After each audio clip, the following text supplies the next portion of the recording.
اعوذ باللہ من الشیطان الرجیم بسم اللہ الرحمن الرحیم رب اشرح لی صدری ویسر لی امری واحلل عقدۃ من لسانی یفقہوا قولی۔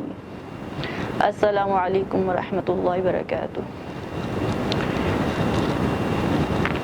آج کی گفتگو ایمان کے بارے میں ہے، جسے عمومی طور پر ہر مسلمان بغیر سوچے سمجھے بول دیتا ہے، لیکن اس کے اصل مفہوم سے لا علم ہے۔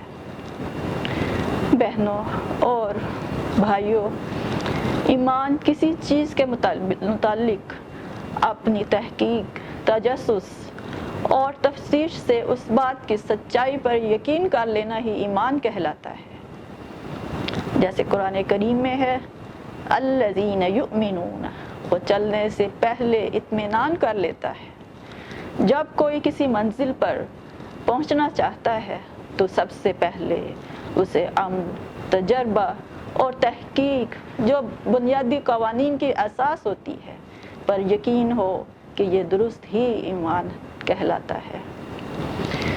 اس سے ایمان کی کیفیت پیدا ہوتی ہے، اطمینان کی کیفیت پیدا ہوتی ہے، اور انسان تذبذب کے عذاب سے نجات حاصل کر لیتا ہے، اور اس کے نہ ہونے سے امن کا فقدان رہے گا۔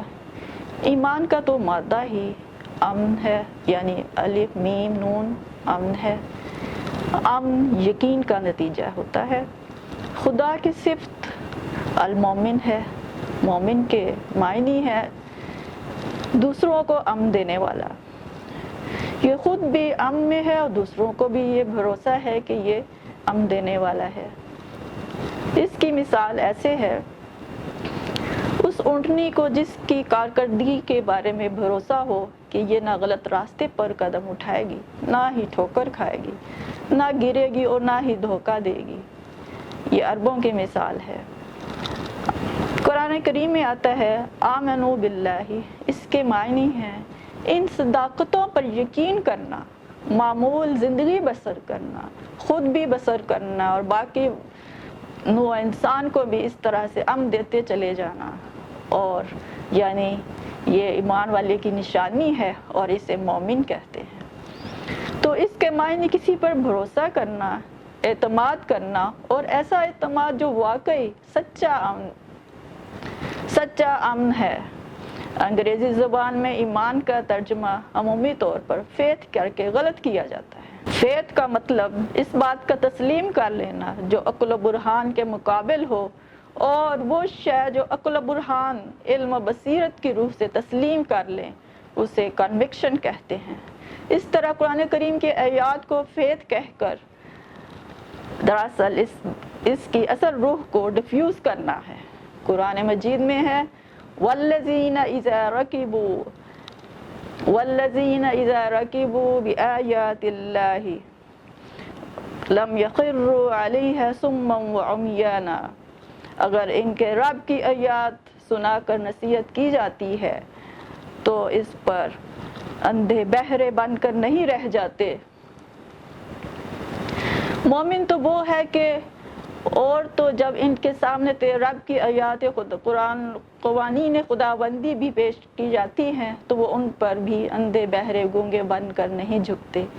اس لیے جب کوئی عقل، دلیل اور برہان و بصیرت کو بروئے کار لائے بغیر ہی ان کو تسلیم کرے تو وہ مومن کی تعریف پر پورا نہیں اترتا۔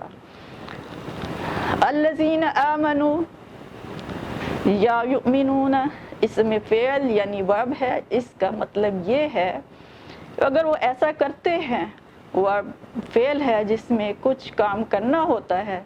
جب الذین آمنوا کے تحت دلیل و برہان، علم، بصیرت، فکر، تدبر کے بغیر ایمان کی کیٹیگری میں نہیں آتا۔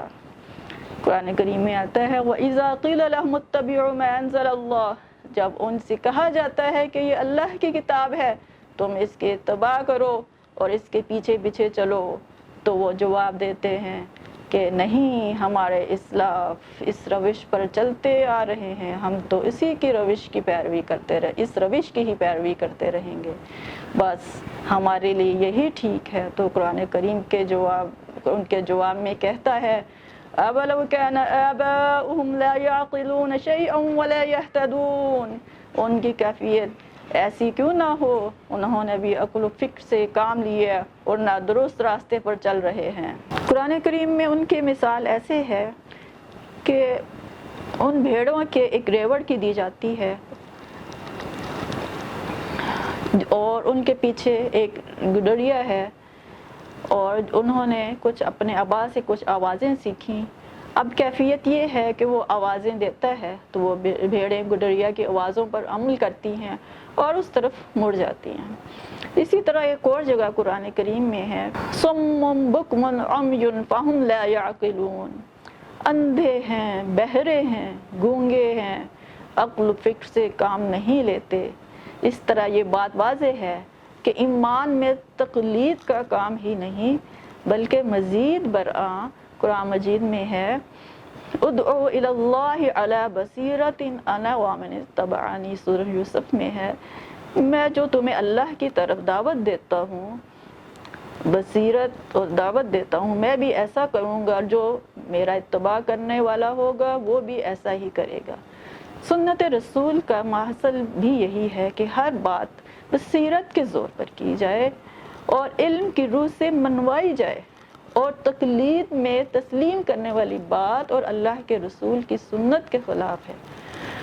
عرب میں مسلمانوں کی بڑھتی ہوئی طاقت دیکھ کر کچھ لوگ دائرہ اسلام میں داخل ہوئے اور کہا کہ ہم بھی جماعت مومنین ہیں، تو قرآن کریم نے اس کے جواب میں یہ فرمایا قالت الاعراب آمنا، یہ کہتے ہیں کہ ہم ایمان لائے، تو ان سے کہہ دو لم تؤمنو، تم ایمان لانے والے نہیں، تم نے وہ کچھ نہیں کیا جس کا فطری نتیجہ ایمان کہلاتا ہے، ولیکن قولوا اسلمنا،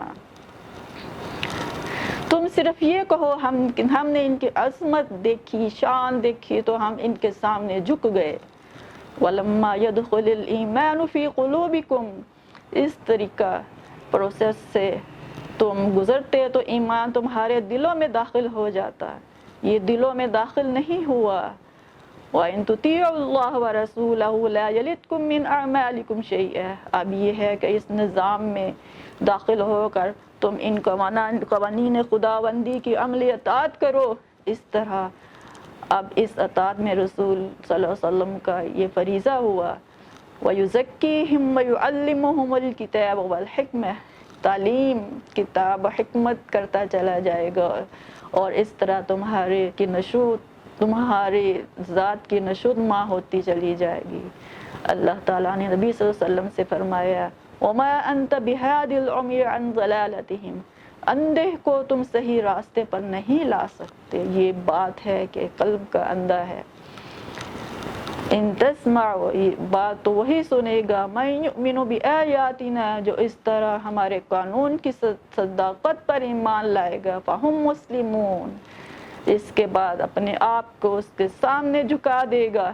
اس طرح ایمان لانے کے لیے بنیادی شرط ہی ان قوانین خداوندی کے سامنے سرنڈر کرنا ہے، اور یہ سرنڈر اندھے بہرے بن کر نہیں بلکہ علم و بصیرت، عقل و شعور کی روح سے تمام تر خواہشات کو اللہ کے احکامات کے سانچے میں ڈھال دینا ہے۔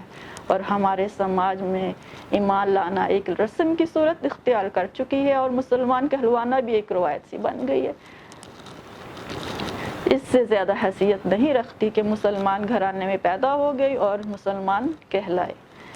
ایمان کی پہلی منزل کفر سے انکار ہے، یعنی ہر طاغوت سے انکار کرنا اس کے معنی ہے قوانین خداوندی سے سرکشی برتنے والا خارجی نہیں ہوتا، بلکہ یہ اپنی سوچ ہے جس کو اتخذو یہ کہا گیا، یعنی یہ خود اپنے ہی جذبات کو معبود بنانے والا ہے، اور وہ جذبات جو ذہن کی تختیوں پر وہ لکھا ہے جس کے اعتبار سرکشی ہے۔ سب سے پہلے ان تختیوں پر لکھے ہوا صرف غلط کو مٹانا ہے، ہر عہد خداوندی قوت کے خلاف بغاوت کا علم بلند کرنا ہے،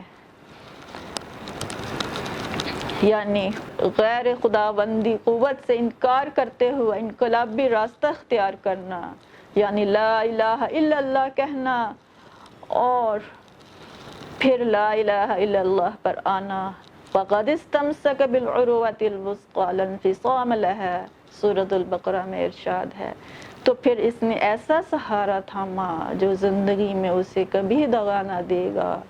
اب تم اس راستے پر چلو، تمہیں کوئی خطرہ نہیں ہے۔ یہ کتاب ذالک الکتاب ہے، یعنی ضابطۂ حیات ہے، جو اپنا ہدی للمتقین، ان کے لیے رہنمائی دکھاتی ہے، جو راستے کے خطرات سے محفوظ ہو کر منزل تک پہنچنے کے لیے آمادہ سفر رہتے ہیں۔ کہ نہیں، ہمارے اسلاف جس روش پر چلتے آ رہے ہیں، ہم تو اس کی روش پر چلتے رہیں گے، بس ہمارے لیے یہی ٹھیک ہے۔ تو قرآن کریم ان کے جواب میں کہتا ہے، اَوَلَوْ كَانَ آبَاؤُهُمْ لَا يَعْقِلُونَ شَيْئًا وَلَا يَهْتَدُونَ، ان کی کیفیت ایسی کیوں نہ ہو، انہوں نے بھی نہ عقل و فکر سے کام لیا، نہ درست راستے پر چل رہے ہیں۔ مزید برآں قرآن کریم میں ہے، سورہ یوسف میں ہے، ادعوا الی اللہ علی بصیرۃ انا ومن اتبعنی، جو تمہیں اللہ کی طرف دعوت دیتا ہے، علی وجہ البصیرۃ، دعوت دیتا ہے، میں بھی ایسا ہی کروں گا، اور جو میرا اتباع کرنے والا ہوگا وہ بھی ایسا ہی کرے گا۔